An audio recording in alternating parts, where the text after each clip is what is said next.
আসসালামু আলাইকুম ওয়া রাহমাতুল্লাহ। প্রিয় দর্শক, আমরা সবাই গুনাহগার।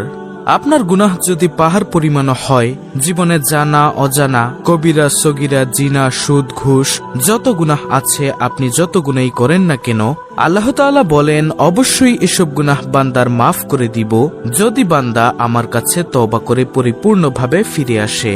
সুবহানাল্লাহ। প্রিয় দর্শক, আজকের ভিডিওতে আমি আপনাদেরকে গুনাহ মাফের এমন একটি দোয়া আপনাদেরকে শিখিয়ে দিব। এই দোয়াটি যদি আপনি ফজরের পরে 3 বার এবং আসরের পরে 3 বার পড়তে পারেন, আল্লাহ তাআলা বলেছেন সমুদ্রের ফেনা রাশির মতো যদি আপনার পাপ থাকে তা আল্লাহ তাআলা ক্ষমা করে দিবেন। সুবহানাল্লাহ। আজকের ভিডিওতে এই দোয়াটি আমি আপনাদেরকে স্ক্রিনের মধ্যে বাংলা উচ্চারণ সহ দিয়ে দিব, আপনারা সবাই মুখস্থ করে নেবেন ইনশাআল্লাহ।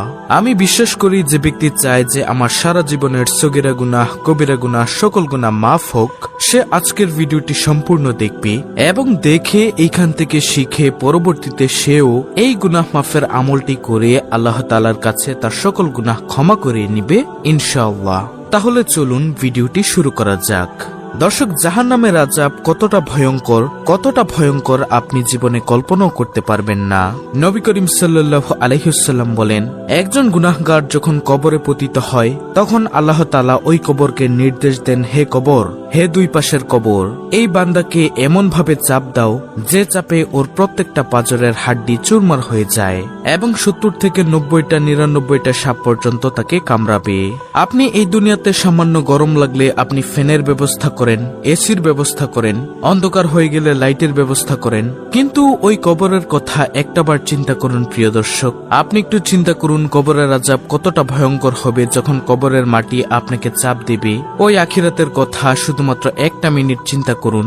আল্লাহ তাআলা আমাদেরকে বিবেক বুদ্ধি দিয়েছেন, ওই বিবেকটাকে শুধুমাত্র 1 মিনিট খাটিয়ে চিন্তা করুন আখিরাত সম্পর্কে। আল্লাহু আকবার। আপনি ওই কবরের আযাব থেকে মুক্তি পাওয়ার জন্য কি কি করেছেন?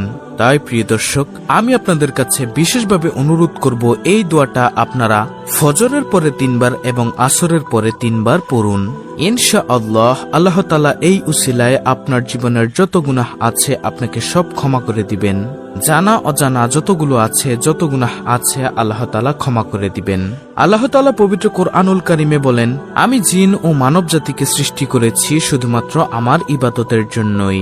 প্রিয় দর্শক, আপনি সর্বশ্রেষ্ঠ ধর্ম নিয়ে দুনিয়াতে জন্মগ্রহণ করেছেন এবং সর্বশ্রেষ্ঠ প্রাণী হয়ে এই দুনিয়াতে জন্মগ্রহণ করেছেন। আল্লাহ তাআলা আপনাকে এতই মর্যাদা দিয়েছেন যার কারণে সর্বশ্রেষ্ঠ করে দিয়েছেন। সর্বশ্রেষ্ঠ নবীর উম্মত হয়েছেন, সর্বশ্রেষ্ঠ জীব মানুষ হয়ে জন্মগ্রহণ করেছেন। কত সম্মান, কত মর্যাদা!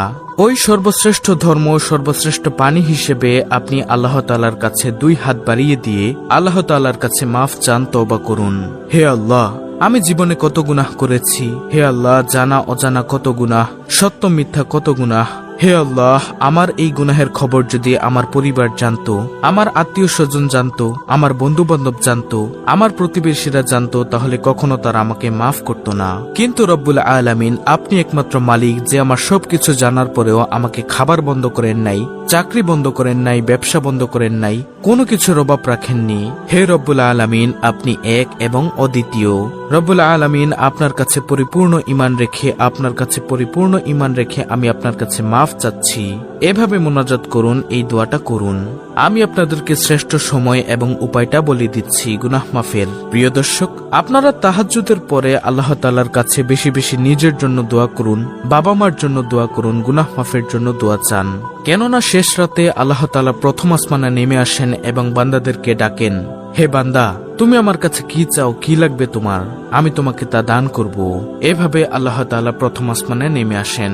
সুতরাং নামাজ পড়ুন 5 ওয়াক্ত, তাহাজ্জুদ পড়ুন, দোয়া পড়ুন এবং ইস্তেগফারের সাথে লেগে থাকুন। আল্লাহ তাআলার ইবাদত একটার সাথে আরেকটা কানেক্টেড থাকুন। দেখেন, আপনি যদি আল্লাহ তাআলার প্রিয় বান্দা হয়ে যান, ইনশাআল্লাহ আপনার মনের যত আশা আছে, আপনার যত বিপদ আপদ আছে, আপনার যত সমস্যা আছে, আল্লাহ তাআলা সবকিছু সমাধান করে দিবেন। এবং আমি আপনাদেরকে বলবো এই দোয়াটা ফজরের পরে 3 বার এবং আসরের পরে 3 বার আমল করার চেষ্টা করবেন। আল্লাহ তাআলা অবশ্যই আপনার জীবনের সকল গুনাহ মাফ করে দিবেন। তাহলে চলুন কথা না বাড়িয়ে সেই দোয়াটি শিখে নিই। খুব সহজ এবং পরিচিত একটি দোয়া। দর্শক, প্রথমে আমি আপনাদেরকে গুনাহ মাফের দোয়াটি শিখিয়ে দিচ্ছি, তারপরে আমি আপনাদেরকে নিয়মাবলী শিখিয়ে দিব। সেই ফজিলতপূর্ণ গুনাহ মাফের দোয়াটি হলো আস্তাগফিরুল্লাহাল্লাযী লা ইলাহা ইল্লা হুয়াল হাইয়ুল কাইয়্যুম ওয়া আতুবু ইলাইহি। প্রিয় দর্শক, আমি আবার বলছি, আস্তাগফিরুল্লাহাল্লাযী লা ইলাহা ইল্লা হুয়াল হাইয়ুল কাইয়্যুম ওয়া আতুবু ইলাইহি। এই দোয়াটির অর্থ আপনারা দেখুন। অর্থ হলো, আমি আল্লাহ তাআলার নিকট ক্ষমা প্রার্থনা করছি, যিনি ব্যতীত আর কোনো ইলাহ নেই, তিনি চিরঞ্জীব, চিরস্থায়ী, এবং তার নিকট তওবা করছি। আল্লাহু আকবার। দেখুন প্রিয় দর্শক, কত সুন্দর একটি দোয়া। তো এখন হলো মূল আলোচনা। এটি আপনি কখন পড়বেন, কোন সময় কতবার পাঠ করতে হবে। দর্শক, এর নিয়মাবলী হলো, এই তওবা ইস্তেগফারের দোয়াটি আপনি পড়বেন ফজরের নামাজের পরে 3 বার এবং আসরের নামাজের পর 3 বার। আস্তাগফিরুল্লাহাল্লাযী লা ইলাহা ইল্লা হুয়াল হাইয়ুল কাইয়্যুম ওয়া আতুবু ইলাইহি। কত সুন্দর একটি দোয়া। আমি আল্লাহ তাআলার নিকট ক্ষমা প্রার্থনা করছি, যিনি ব্যতীত আর কোনো ইলাহ নেই, তিনি চিরঞ্জীব, চিরস্থায়ী, এবং তার নিকট তওবা করছি। আল্লাহু আকবার। প্রিয় দর্শক, বাংলা উচ্চারণ সহ দোয়াটি আপনারা স্ক্রিনশট নিয়ে নিন। এই ইস্তেগফারটি যদি আপনি পড়তে পারেন, তাহলে সমুদ্রের ফেনারাশির পরিমাণ গুনাহ থাকলেও আল্লাহ তাআলা আপনার গুনাহ মাফ করে দিবেন। দেখুন, অন্যান্য দোয়া করলে, আমল করলে কিন্তু আপনার সওয়াব হবে এবং সগীরা গুনাহ মাফ হবে, কিন্তু আপনার কবিরা গুনাহ কিন্তু আল্লাহ তাআলার কাছে তওবা না করলে মাফ হবে না। তাই আপনি এই দোয়াটি যে সময় বলে দিয়েছি ওই সময় পড়তে পারেন, অথবা আপনি এই দোয়াটি মোনাজাতে পড়তে পারেন। মোনাজাতে আল্লাহ তাআলার কাছে কান্নাকাটি করে আপনার গুনাহের জন্য অনুতপ্ত হয়ে আল্লাহ তাআলার কাছে ক্ষমা চাইবেন, দোয়াটি পড়ে তওবা করবেন। তবে অবশ্যই মোনাজাতের আগে দুরুদে ইব্রাহিম পড়ে নেবেন 3 বার করে, অর্থাৎ মোনাজাতের শুরুতে 3 বার দুরুদ শরীফ পড়বেন এবং মোনাজাতের শেষে 3 বার দুরুদ শরীফ পড়বেন। ইনশাআল্লাহ আশা করি আল্লাহ তাআলা আপনার গুনাহ মাফ করে দিলেও দিতে পারেন। কিন্তু এখানে একটি কথা হলো, আপনাকে তওবার মতো তওবা করতে হবে। আপনি যদি দোয়াটা পড়ে আল্লাহর কাছে ক্ষমা চেয়ে যদি আবার গুনাহে লিপ্ত হয়ে যান, কবিরা গুনাহ করেন, শিরক করেন, তাহলে কিন্তু আপনার তওবা কবুল হবে না। এজন্য তওবার মতো তওবা করতে হবে, তাহলেই আপনি আল্লাহ তাআলার কাছে ক্ষমা পাবেন, কবরের আযাব, জাহান্নামের আযাব থেকে রক্ষা পাবেন। মনে রাখবেন, তওবা ও ইস্তেগফার দোয়াটি হলো আস্তাগফিরুল্লাহাল্লাযী লা ইলাহা ইল্লা হুয়াল হাইয়ুল কাইয়্যুম ওয়া আতুবু ইলাইহি। ইনশাআল্লাহ অনেক ফজিলতপূর্ণ একটি আমল।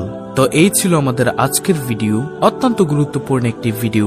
ভিডিওটি ভালো লাগলে অবশ্যই চ্যানেলটিকে সাবস্ক্রাইব করে পাশে থাকা বেল বাটন অল বাজিয়ে দিবেন। ভিডিওটিতে একটি লাইক দিবেন এবং কমেন্টে আমিন লিখবেন, এবং অন্য মুসলিম ভাই বোনদের কাছে ভিডিওটি শেয়ার করে দিবেন, যেন তারাও দেখে শিখে এই আমলটি করতে পারে। আল্লাহ রাব্বুল আলামিন আমাদের সকলের তওবা কবুল করে আমাদের গুনাহগুলোকে মাফ করে দিন। আমিন।